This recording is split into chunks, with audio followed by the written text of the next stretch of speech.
Kamarnya tuh deret tuh ada 6 tuh. Emak nempatin satu tengah-tengah, nomor nomor 3 apa nomor 4 gitu emak. Nah yang kesananya itu yang paling terbuka terus itu yang nomor 6 dari ujung, dari depan, dari belakang itu sering dah terkunci. Tapi kalau jam 12 malam, jam 1 itu terbuka. Kayak ada yang bawa gimana, keren keren. Udah kamu harus bayang, temenin saya katanya.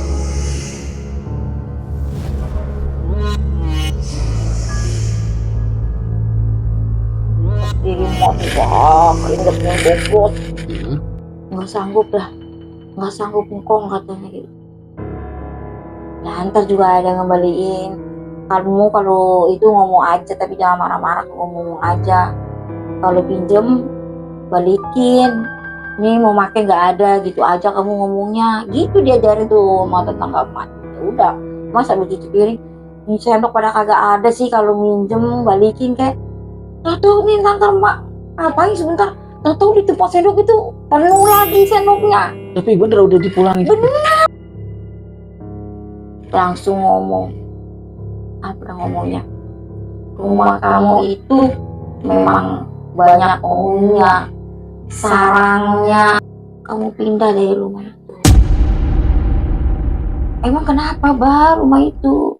Enggak dengar tadi yang abang ngomong, dipanggilin apa, pemburu hantu apa, zaman dulu sih ada ya. Iya, Nah, gitu. dipanggilin pemburu hantu apa?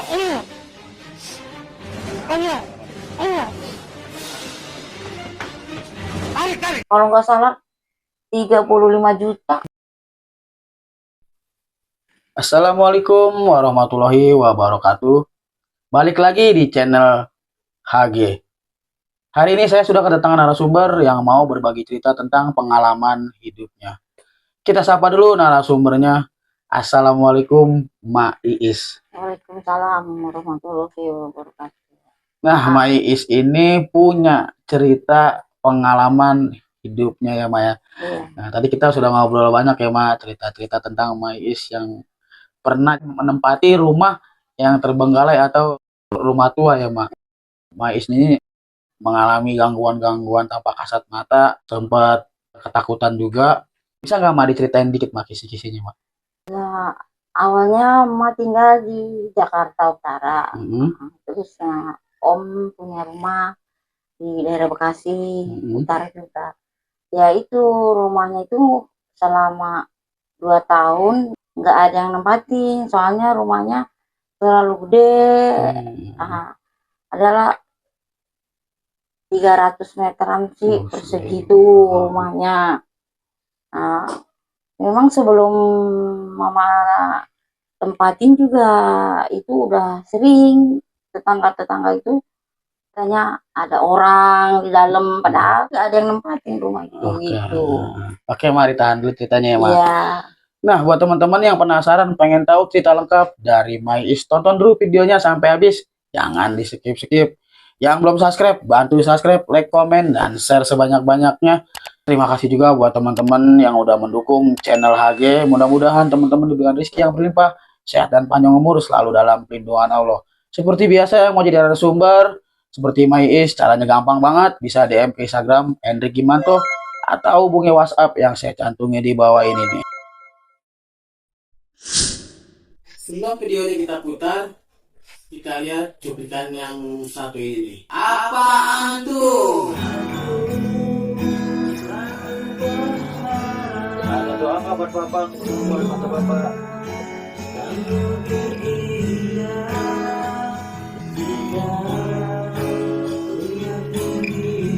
Allah kasih jalan yang terbaik buat kita.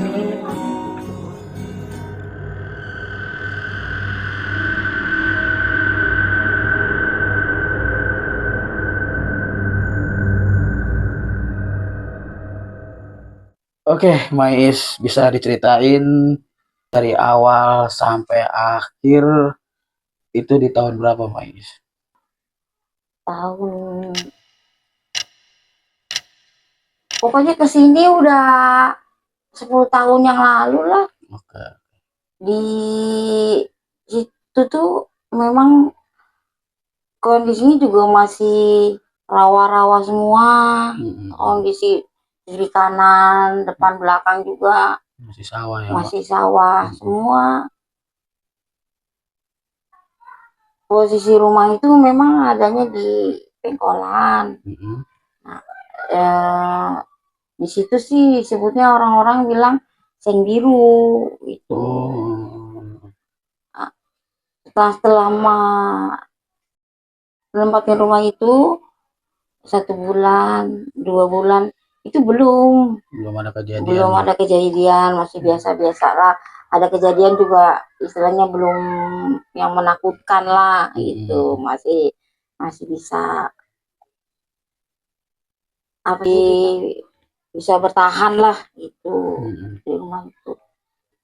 Lama juga sih di situ karena makan banyak anaknya. Jadi ya mah bertahan lah karena mah pikir rame gitu di situ. Jadi ya iyalah selama itu 10 tahun itulah di situ. Di situ mak 2 keluarga sama adik sama mamanya mama. Jadi anak mama tuh 8, anak adik mama 2, sama mama 1. Sama mama sama suami mama di situ ya 15 orang kayaknya tinggal di situ. Makanya kan cukup lah rame gitu, orang rumahnya gede gitu. Jadi ngumpul semua di situ ya, ngumpul semua. Nah posisi mamanya mama itu tuh urut, jadi kan jarang di rumah. Anak-anak sekolah, suami mama kerja, adik mama juga kerja. Jadi kalau siang apa sampai sore tuh mama sendirian. Itu kadang-kadang kalau lagi sendirian itu siang juga sama. Siang juga ada, Mak? Iya, kadang-kadang mama setelah selesai masak apa gitu kan, tahu-tahu keran nyala sendiri. Keran itu kan kalau nggak dicolokin tuh nggak jalan, soalnya kan sanyo, nggak ada penampungan. Dari situ udah ada keanehan, tapi nggak itulah mama namanya masih dia nggak ganggu mama ya, nggak ganggu keluarga mama gitu. Nah makin lama banyak kejadiannya yang aneh-aneh tuh. Anak mama kayak dijorokin lah, terus anak mama kesiram air panas. Cuman yang parah yang laki, yang perempuan tuh dari paha sini ke kaki disiram air panas. Kayak kata dia kayak ada yang jorokin mama aku gitu. Di situ tapi saya pikir itu mah emang ini aja kali kecelakaan gitu. Kalau abis maghrib itu yang lebih parah gangguannya tuh.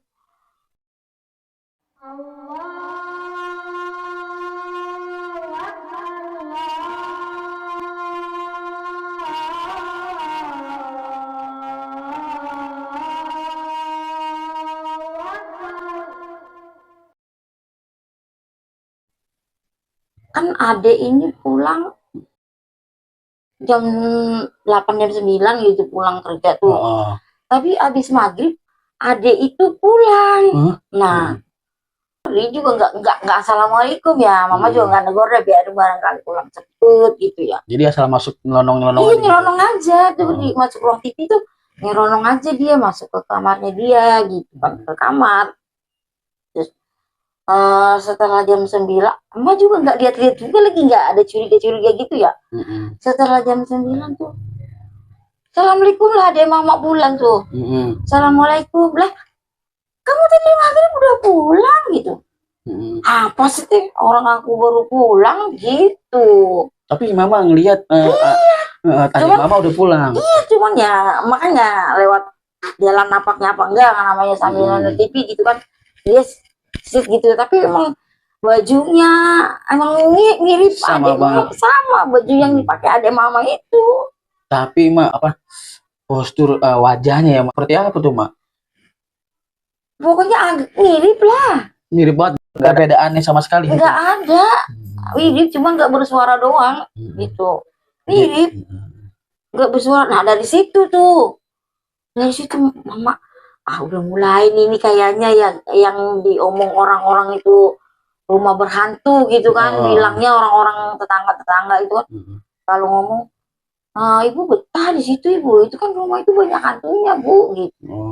Ya biar aja lah kalau itu bareng-bareng gitu ya, di rumah juga rame anak-anak kalau lagi rame gitu. Itu ada warga yang ngomong sama emak seperti itu? Iya banyak. Banyak. Itu kalau habis maghrib memang banyak yang pada ketawa-ketawa di atas lowongan, pada ketawa-ketawa banyak memang, dengeran suaranya. Tapi kan pikir itu mah di istilahnya di luar gitu ya. Ya itu yang anehnya itu yang mulai nyerupain adik emak itu. Pokoknya setelah jam 2 malam, jam 1 lah sampai jam 2 tuh jendela kan ada daun pintunya tuh. Itu pun terbuka kayak nggak dikunci gitu. Belak gitu. Jadi kayak dimainin gitu ya? Iya, kayak dimainin gitu. Terus kan kamar itu ada 5, 6 kamar ruang tamu depan. Nah kamar yang ke-6 itu sering terbuka sendiri. Padahal nggak ada yang buka. Maksudnya dari kamar 6 itu cuma 1 yang dibuka, yang mak tempatin, yang mak tidurin. Kalau ada itu di kamar belakang, nggak kamar deretan tuh, kamarnya tuh deret tuh. Ada 6. Emak nempatin 1 tengah-tengah, nomor 3 apa nomor 4 gitu emak. Nah yang kesananya itu yang paling terbuka terus itu yang nomor 6 dari ujung, dari depan, dari belakang. Itu sering dah terkunci. Tapi kalau jam 12 malam, jam 1 itu terbuka. Kayak ada yang bawa gimana, keret. Kadang-kadang kan mau juga rasa gimana ya, bisa berani-beraninya orang juga kan merasa terganggu, takut juga begitu kan. Tapi kita mau bangunin anak-anak, takutnya anak-anak takut diajak pindah gitu kan. Bulan ke-7-nya kalau nggak salah tuh adek emak itu libur. Adek emak kalau libur kan tidur melulu tuh, libur kerjanya ya. Kirain emak itu ada orang ngorok tuh maghrib tuh adek emak tidur ya kan. Ngorok bagaimana sih ngoroknya? Ngorok, aduh. Ada mama ini anak maghrib tidur gitu. Emak cari ke kamarnya, lagi pada ngobrol. Gak ada yang ngorok? Nggak ada yang tidur. Lagi pada ngobrol semua anak-anak semua, makan yang punya bapak tiri ya. Tapi bapak tiri mak jarang ke situ, di rumah anaknya gitu. Itu lagi pas main ke emak. Nah ngobrol lagi emang kayak ustadz lah bapak tiri emak tuh. Nah lagi pada belajar ngaji lah di situ sama bapak tiri emak semuanya. Berarti, jadi cuma mama doang. Berarti pendengaran emak ada yang lagi ngorok orang tidur. Nah setelah begitu kan mata dicari kagak ada di belakang semua kumpul. Yang ngorok tadi siapa mah gitu, di mana dia ngorok, ada ma ayu. Ternyata masih ada suaranya, masih ada di ternyata di kamar mandi suaranya. Kamar mandi itu posisinya ya warung tapi jadi satu sama rumah gitu, cuma sepetak ya. Ada 3x3 lah, tapi nyampur posisinya, jarang dirawat itu. Kalau itu gue cari-cari di situ suaranya, dibuka lah, dinyalain lampu, masih ada suaranya, masih ada. Ngorok, begini kayak orang ngorok gitu. Di situ wah ngerasa aneh banget. Kok nggak ada bentuknya, tapi suaranya bukan mak doang, semua itu. Semua dengar, anak-anak pas itu juga dengar semua. Takut. Terus udah nggak usah takut, kumpul aja semua sono di belakang gitu katanya. Terus bapak tiri nih ngomong sama mama, udah kamu ambil air sembahyang sama temenin saya katanya gitu.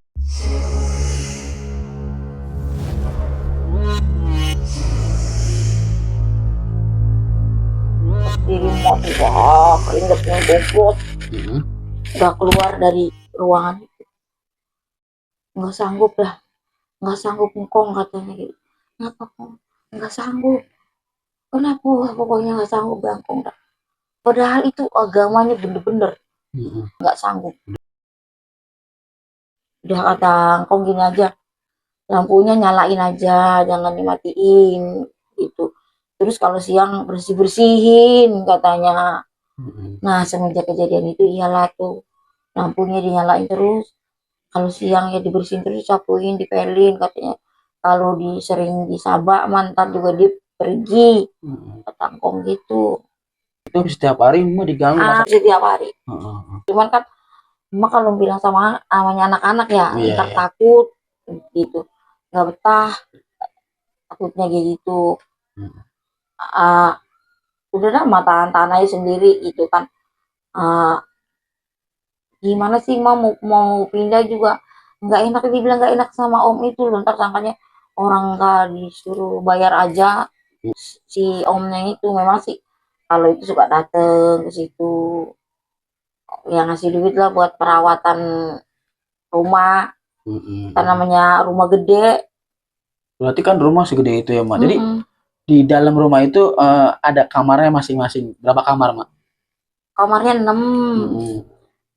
Ruang tamunya tuh luas. Wow. Jadi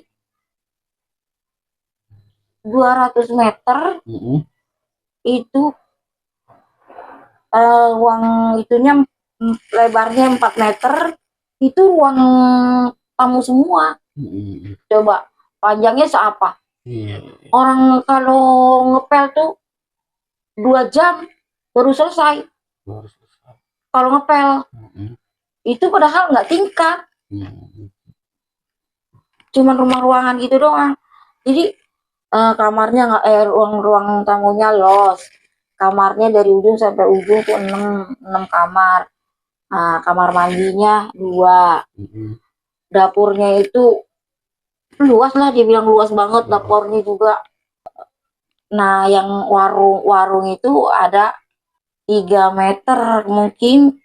Iya 3 meter kali 3 meter yang mau bilang tadi ada ngorok itu. Warungnya segitu tapi ada kayak ruang khususnya gitu. Nah di situ yang serem. Pas yang ruang khusus itu. Ruang khusus itu.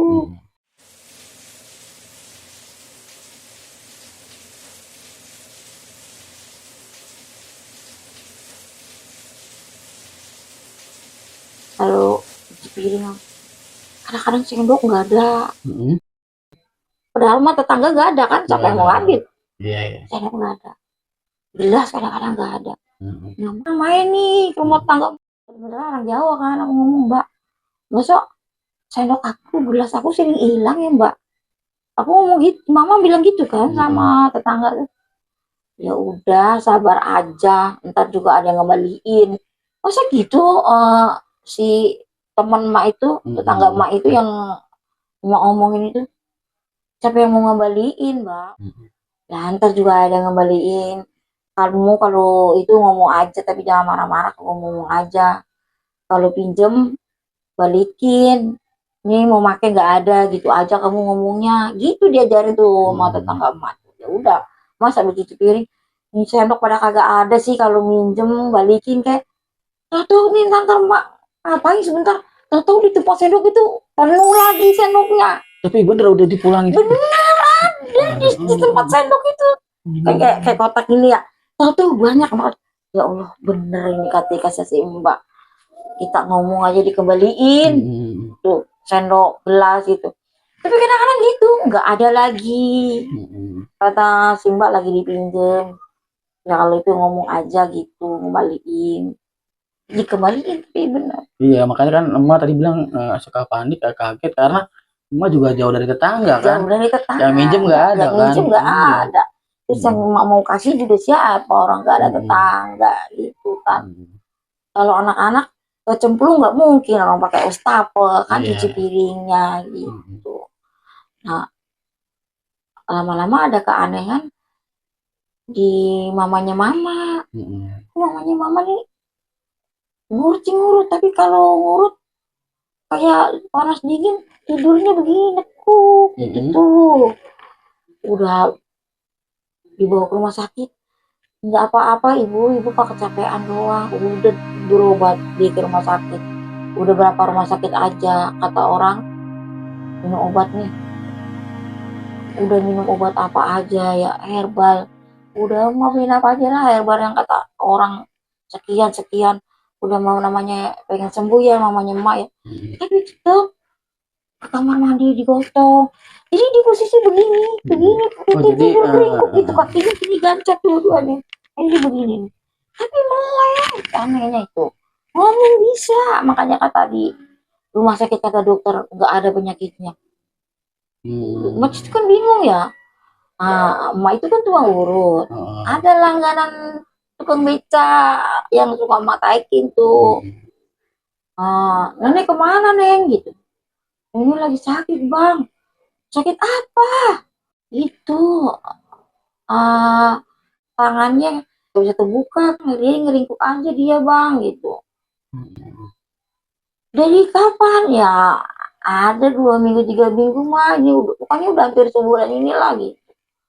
Ya udah, ntar sore abis nganterin orang, abang anterin ya, bilangin nenek kira-kira jam 4 lah, terus ajan datang. jam 4 sore. Iya, di bawah lah itu, lumayan jauh sih. Datang ke situ, rumah itu orangnya lagi pergi, ngeringkuk di balik-balik nungguin ada kali 1 jam. Jadi pengen diobatin. Pengen diobatin sampai ke orang ya, dia mah bilang orang pinter lah katanya gitu ya, tapi kan kita ya tetap percaya mama yang kuasa ya, ini kan cuma syariat gitu doang. Ya udah tungguin aja neng, ntar juga datang si abahnya katanya gitu. Iya tuh dateng bapak-bapak ya. Anehnya itu padahal belum belum salaman, belum apa ya namanya, dia baru dari kebun cuman belum tahu penyakitnya lah ya. belum tahu, belum nunggu. Yang tukang becanya itu begini, abah ini ada yang mau berobat gitu, cuman dilihat tuh gitu mama tuh gini, kamu orang Banten ya gitu, langsung negor negor ibu gitu. iya negur mama tuh, negur mamanya mama ya, kamu orang Banten ya, mama gini manggut-manggut gitu. Oh udah, terus dia ke dalam masuk, ya kan kita juga belum cerita penyakitnya apa, yang dirasa apa, bagaimana. Tapi emak belum sempat ngomong. Belum, dia cuma baru negur gitu doang, orang Banten ya gitu doang. Dia masuk mungkin bersih-bersih apa bagaimana namanya kebun ya. Pas duduk tuh langsung ngomong. Apa ngomongnya? Rumah kamu itu memang banyak penghuninya, sarangnya.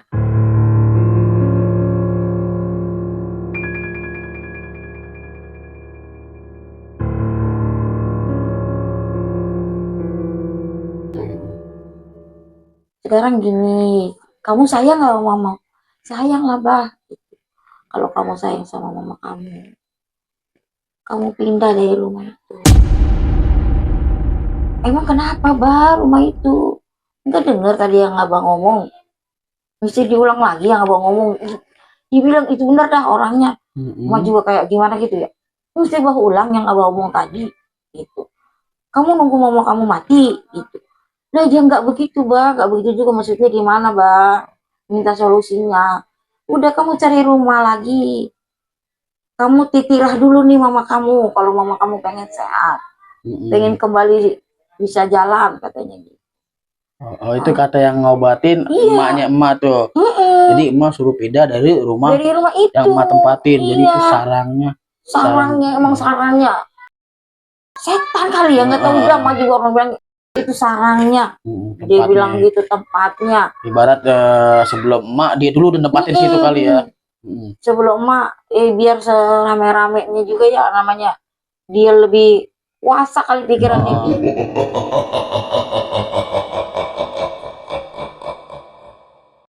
Mama emak dibilangin begitu tuh, ya udahlah emang begini, ngomong tuh sama adiknya, sama adik mama ya, teteh mau ngontrak, kamu mau ikut enggak, tapi mama ikut teteh gitu. ya udah teh aku mau ngontrak sendiri aja kalau teteh mau ngontrak gitu. Nah dia ngontrak sendiri tuh adik mama. Nah mamanya mama aja ngontrak ya sepetak lah, tapi ya udahlah, hitung-hitung ditirah dulu apa bener apa enggak nih omongan si Abah itu kan. Kita juga kita juga kan penasaran juga omongannya si Abah itu kok langsung gitu, mama kamu mau mati gitu kan, gimana ya namanya anak gitu kan. Ya udah langsung pindah 2 hari 3 hari mama tuh langsung bisa duduk. Mamanya mah sembuh. Langsung bisa duduk, sembuh total sih enggak. Tapi langsung bisa duduk, minta beli bubur. Tadinya disuapin aja, didudukin aja susah dah. Langsung duduk. Nah dari situ dah percaya tuh. Pas emak bisa duduk, oh iya bener kata si Abah. Suruh pindah tuh ditira di situ. Dapat 3 hari bisa duduk mama.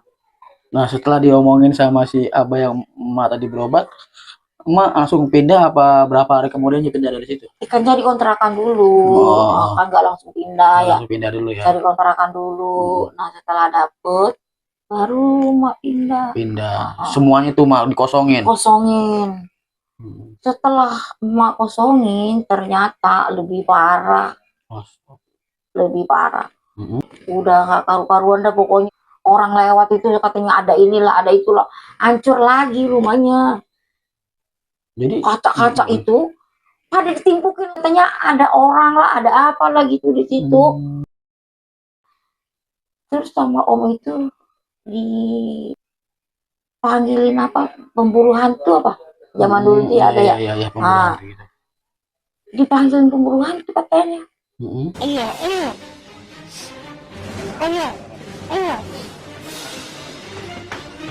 Tarik.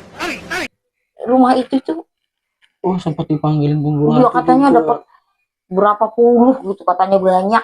Jadi di situ bener-bener kata si Abah itu sarang ya, Mak? Iya benar kata si Abah itu sarang. Kalau nggak salah 35 juta. Wow. Keluar duit, Mak. Keluar duit itu untuk ngusir doang. Itu sih entah bener entah enggak ya, nggak tahu. Cuman memang ada pemburu hantu di situ memang. Emak lihat sendiri. Iya, emak nyaksiin lah di situ tuh. Nah, ini yang saya pertanyakan nih, Mak. Ke setiap orang lewat, kata Mak tadi bilang disambitin, katanya itu bisa jadi sambitin. Ada apa tuh, Mak? Iya ada makhluk halus mungkin di dalam rumah. Itu setelah Mak tinggalin kosong. Iya.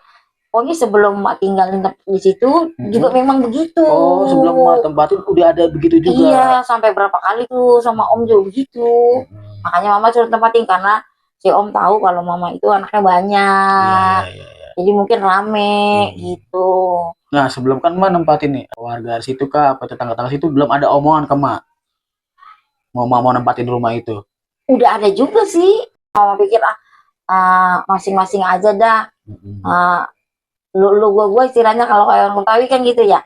Lu gua dah, jangan ganggu kan kita bilang gitu. Padahal ya seminggu sekali kita di situ ngaji bareng ya.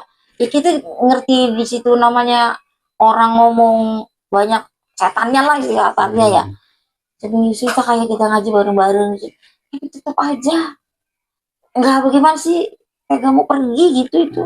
Jadi di tempat itu yang sering emak diganggu itu diganggu dengan makhluk apa, Mak? Yang sering masih kayak kuntilanak. Dia kayak gimana, kayak terbang gitu.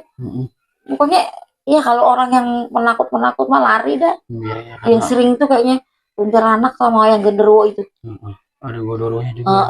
Yang kata si Abah itu yang kan mak cerita juga ya, yang nyerupain adiknya mama itu genderuwo. Katanya kalau genderuwo itu kalau nyerupain memang bisa sama bener persis sama yang dia serupain. Katanya kata si Abah itu kan mak sempat cerita juga gitu ya. Pernah juga bah itu ada yang ngorok. Nah yang ngorok juga katanya genderuwo juga, cuman dia nggak nyerupain gitu, nakut-nakutin doang. Cuma kalau lagi nyerupain ya genderuwo itu.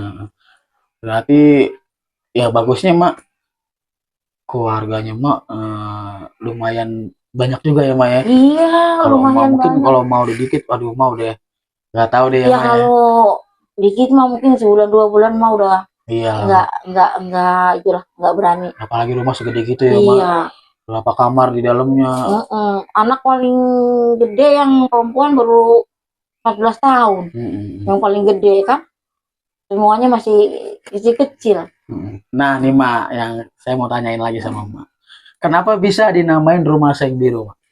Karena sekeliling rumah itu dari seng, cuman dicat biru. Jadi orang-orang manggilnya tuh rumah seng biru. Gitu ya. Posisinya juga pengkolan gitu, tahu kan pengkolan? Tahu mak. Nah, makanya si abah yang orang pintar itu bilang sarangnya itu karena dia mungkin dia lihat apa dia terlalu nggak ngerti ya, namanya dia orang bisa gitu, dia lihat itu emang rumahnya pengkolan. Jadi katanya kalau pengkolan itu amit-amit ya, emak pergi dari mana nih ngikut gitu, misalnya lewat pengkolan itu berhenti di situ, berhenti tuh di pengkolan itu berhenti, katanya yang ngikut dari mana-mana gitu.